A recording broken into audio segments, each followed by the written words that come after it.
Oke, bismillahirrahmanirrahim. Assalamualaikum warahmatullahi wabarakatuh. Selamat pagi, siang, sore, malam buat teman-teman semua. Di sini kami dari kelompok 6 ingin mempresentasikan hasil diskusi kami terkait sistem pendukung keputusan, yaitu karakteristik ya, sistem pendukung keputusan. Oke, silakan di-share PPT-nya.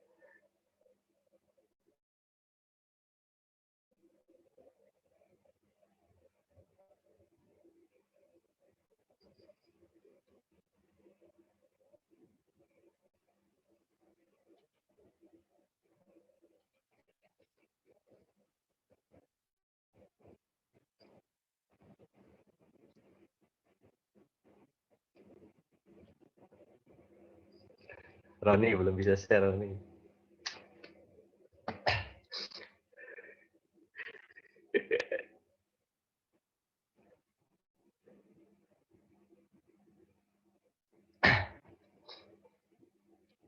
Oke, bentar. Oke. Baik, ini adalah materi karakteristik dan komponen sistem pendukung keputusan. Kami kelompok 6 yang beranggotakan. Oke.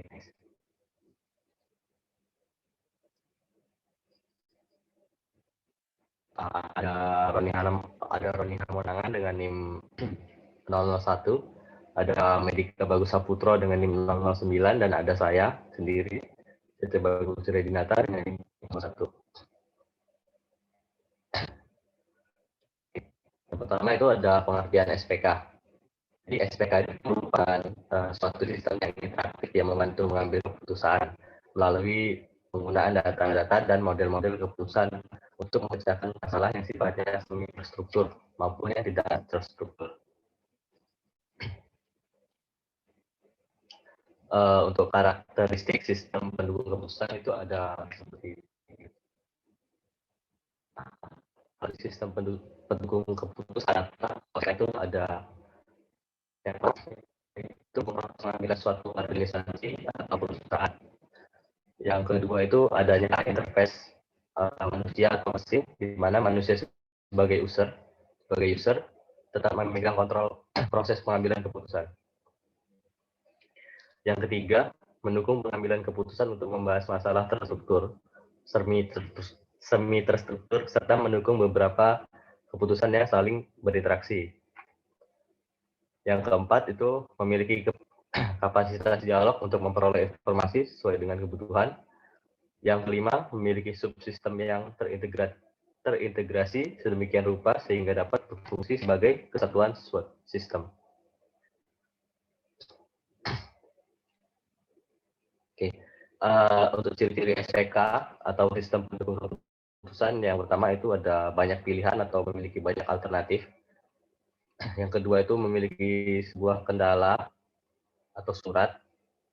Yang ketiga itu mengikuti suatu pola atau model tingkah laku, baik yang terstruktur maupun yang tidak terstruktur. Selanjutnya itu memiliki banyak input atau variabel. Yang selanjutnya ada faktor risiko, ada kecepatan, ketepatan, dan keakuratan.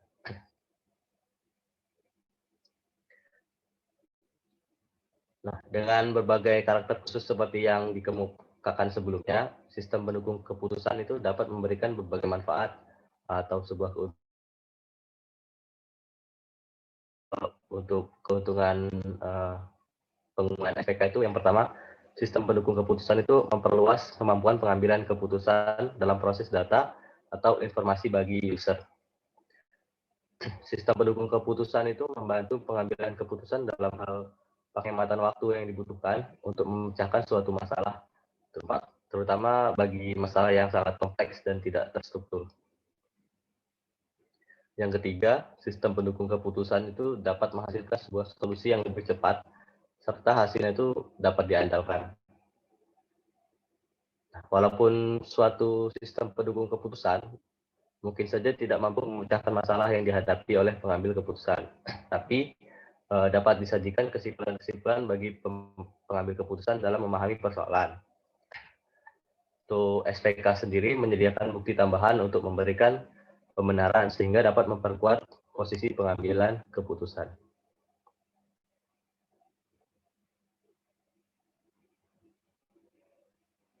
Next. Oke, untuk keterbatasan NPK ini akan dijelaskan oleh teman saya, Roni Hamonangan. Pada Roni, saya persilakan.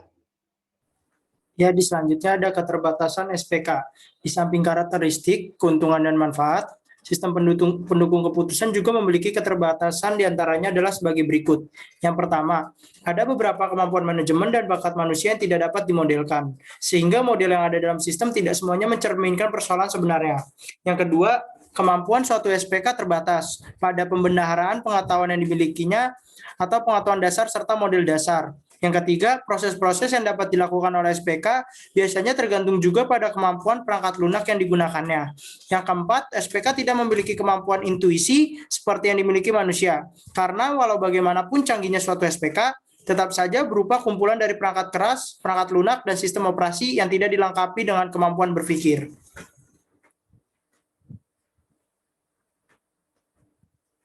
Yaitu selanjutnya ada komponen sistem pendukung keputusan. Diagram komponen SPK. Di sini ada sumber lainnya yang berbasis komputer, internet, intranet, extranet. Sumber lainnya berbasis komputer akan memanajemen data, internet, intranet, dan extranet akan dalam mode eksternal dan menjadi satu pada manajemen model. Lalu manajemen data akan memecah sebagai data eksternal dan internal. Lalu manajemen data dan model eksternal akan menjadi satu sebagai subsistem berbasis pengetahuan, atau bisa juga langsung menjadi antarmuka pengguna, atau dari subsistem akan menjadi antar pengguna, lalu menjadi manajer pengguna. Subsistem berbasis pengetahuan itu akan menjadi basis pengetahuan organisasional. Selanjutnya, subsistem manajemen data. Subsistem manajemen data merupakan komponen SPK yang berguna sebagai penyedia data bagi sistem. Data tersebut disimpan dan diorganisasikan oleh suatu sistem yang disebut dengan sistem manajemen basis data. Subsistem manajemen data memasukkan satu database yang berisi data yang relevan untuk situasi dan kondisi. Dikelola oleh perangkat lunak yang disebut sistem manajemen database atau DBMS atau data management system. Subsistem manajemen data bisa diinterkoneksikan dengan data warehouse perusahaan, suatu repositori untuk data perusahaan yang relevan dengan pengambilan keputusan. Elemen-elemen dalam subsistem manajemen data. Yang pertama, sistem pendukung keputusan database. Database dapat digunakan pada satu aplikasi sistem pendukung keputusan dan tergantung pada sumber data.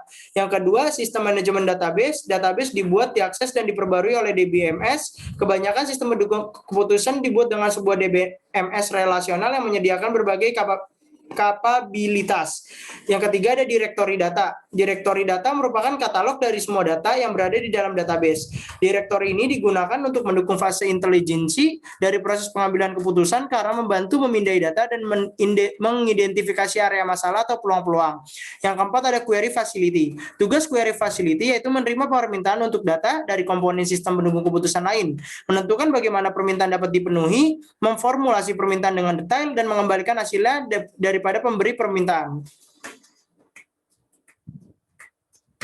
Ya, selanjutnya akan dijelaskan oleh teman saya yaitu Medika.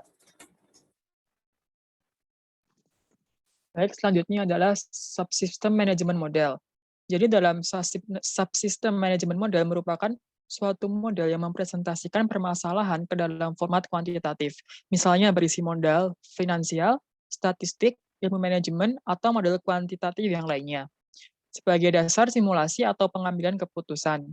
Termasuk di dalamnya tujuan dari permasalahan atau yang bersifat objektif, komponen-komponen terkait, batasan-batasan yang ada, atau constraints, dan hal-hal terkait lainnya.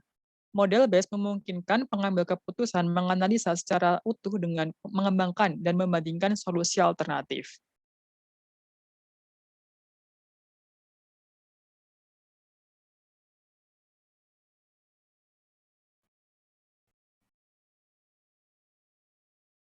Berikutnya adalah elemen-elemen dalam subsystem management model. Yang pertama adalah basis model. Basis model berisi rutin dan statistik khusus, keuangan, forecasting, ilmu manajemen, dan model kuantitatif yang lainnya yang memberikan kapabilitas analisis pada sebuah sistem pendukung keputusan.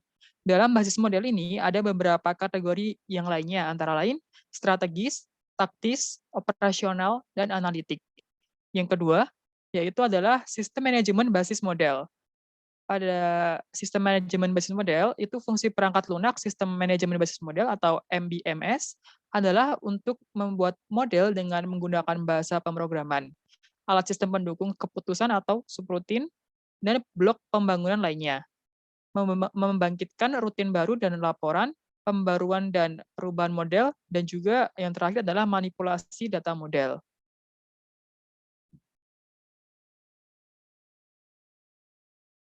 Ini adalah subsistem dialog. Nah, pada subsistem dialog merupakan penggabungan antara dua sistem yang sebelumnya dijelaskan, yaitu subsistem manajemen data dan subsistem manajemen model yang disatukan menjadi satu komponen baru, yaitu user interface. Nah, dalam subsistem ini dapat digunakan oleh user untuk berkomunikasi dengan sistem dan juga memberikan perintah terhadap sistem pendukung keputusan.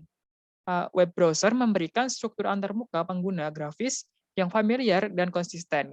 Istilah antarmuka itu mencakup semua aspek komunikasi antara pengguna dan juga dengan sistem.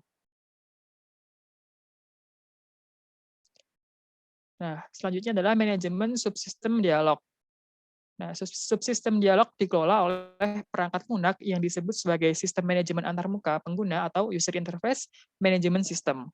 Nah, UIMS terdiri dari beberapa program yang memberikan kapabilitas. UIMS juga dikenal sebagai generasi dialog dan sistem manajemen. Pengguna berinteraksi dengan komputer yang diproses oleh UIMS. Pada sistem lanjutan, komponen antarmuka pengguna dan menggunakan objek standar atau misalkan menu pull down button browser internet melalui UIMS. Kemudian yang selanjutnya adalah subsistem manajemen berbasis pengetahuan. Nah, dalam subsistem ini mendukung semua subsistem yang lainnya atau bertindak sebagai suatu komponen independen yang memberikan intelijensi atau untuk memperbesar pengetahuan si pengambil keputusan. Nah, dalam subsistem ini dapat diinterkoneksikan dengan repositori pengetahuan perusahaan organisasional. Dan pada subsistem ini, maksudnya adalah opsional, tidak wajib seperti subsistem yang dijelaskan sebelumnya, seperti itu. Baik, itu saya kembalikan ke Cecep. Baik, terima kasih teman-teman semua atas perhatiannya. Itu saja yang dapat kelompok kami sampaikan. Apabila kami memiliki kekurangan dalam penyampaian, kami mohon maaf ya sebesar-besarnya karena di sini kami juga masih sama-sama belajar. Terima kasih atas perhatiannya. Kami akhiri. Assalamualaikum warahmatullahi wabarakatuh.